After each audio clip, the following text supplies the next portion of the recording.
Your time for mockery is done. Help this valiant fellow now set the crown upon his brow.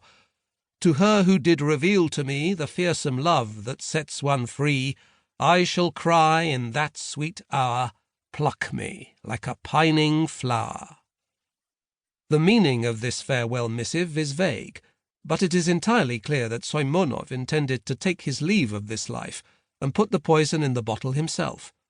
However, the motives for this insane act are not clear. The suicide was a reserved and eccentric individual, although he showed no signs of any mental illness. Your humble servant was able to ascertain that he was not much liked at the grammar school. Among the pupils he had the reputation of a strict and boring teacher, while his colleagues decried his acrimonious and arrogant temperament, and several of them mocked his idiosyncratic behaviour and morbid meanness. However, all of this can hardly be considered adequate grounds for such an outrageous atrocity. Soimonov had no family or servants. According to his landlady, Madame G., he often went out in the evenings and came back long after midnight. Numerous rough drafts for poems of an extremely sombre complexion were discovered among Soimonov's papers. None of his colleagues were aware that the deceased was in the habit of composing verse, and when some of those questioned were informed of the poetic efforts of this Chekhovian man in a case, they actually refused to believe it.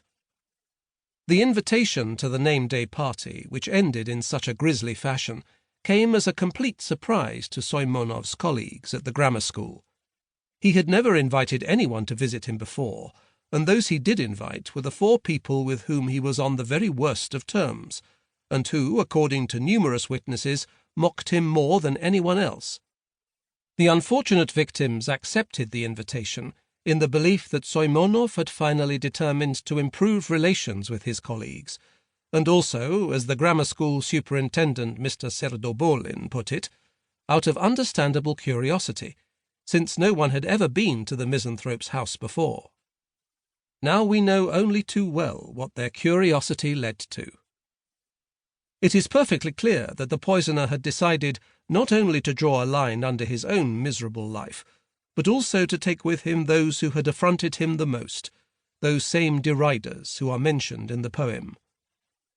But what might be the meaning of the words about her who revealed the fearsome love? Could there possibly be a woman behind this macabre story? L. Gemaila, Moscow Courier, the 11th, New Style, the 24th of August, 1900, page 2. Is a suicide club active in Moscow? Our correspondent conducts his own investigation and proposes a grim hypothesis. The circumstances of an event that shook the whole of Moscow, the double suicide of latter-day Romeo and Juliet, 22-year-old Sergei Zhutov, and 19-year-old girl student Yevdokia Lam, see, inter alia, our article No Sadder Story in the World, of the 16th of August, have been clarified. Newspapers reported that the lovers shot each other in the chest with 2 pistols simultaneously, evidently at some signal. Miss Lam was killed outright, and Zhutov was seriously wounded in the region of the heart and taken to the Mariinskaya hospital. It is known that he was fully conscious, but would not answer questions, and only kept repeating, "Why? Why? Why?" A minute before he gave up the ghost, Zhutov suddenly smiled and said, "I'm going. That means she loves me." Sentimental reporters have discerned in this bloody story a romantic drama of love. However, on closer consideration, it appears that love had nothing at all to do with this business. At least, not love between the 2 people involved in this tragedy. Your humble servant has ascertained that, should the supposed lovers have wished to unite in the bonds of matrimony, there were no obstacles in their path. Miss Lamb's parents are entirely modern people.